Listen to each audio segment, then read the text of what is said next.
సర్వ మానవాళికి రక్షకుడు, మనకు కొండంత అండగా నిలిచేవాడు. మనసులో తలచిన వెంటనే గుండెల నిండా ధైర్యాన్ని నింపగలిగే మహాయోధుడు, అభయహస్తంతో ఎల్లవేళలా మనల్ని కాపాడి ఆ పవనపుత్రుడిని ఇప్పుడు మనసారా స్తుతించాం. శ్రీ పంచముఖ ఆంజనేయ స్వామిగా అవతారమెత్తిన కథని దృశ్య రూపంలో తిలకిద్దాం రండి.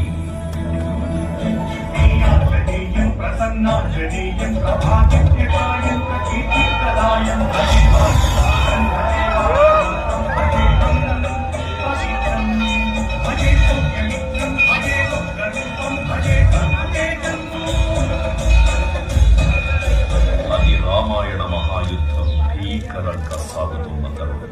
శ్రీరామచంద్రుని సారథ్యంలో వానర సైన్యంతో విజృంభిస్తూ లక్ష్మణ స్వామి తనతో పోరాటం చేస్తున్న రావణుడి కుమారుడు ఇంద్రజిత్ తలని బాణంతో ఒక్క వేటుతో వేరు చేశాడు.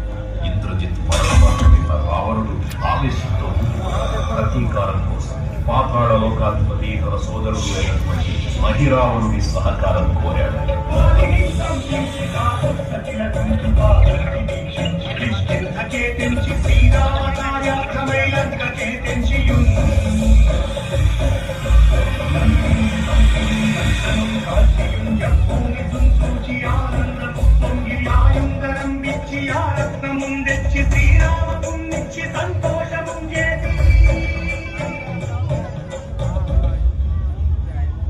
తన ప్రభువులను కాపాడుకోవడానికి వాయువేగంలో పాతాళ లోకానికి చేరుకున్న ఆంజనేయ స్వామి సగం మొసలి సగం వానర రూపంలో ఉన్న వింత జీవి ముఖద్వారం వద్ద కాపలా కాస్తూ కనిపిస్తుంది.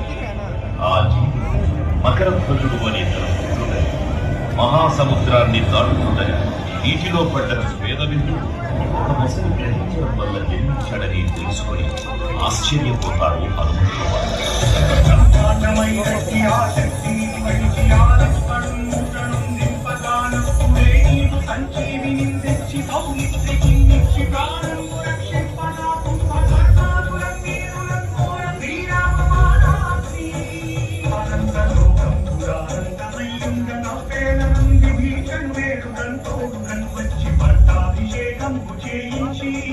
సీతామహాదేవి శ్రీరామ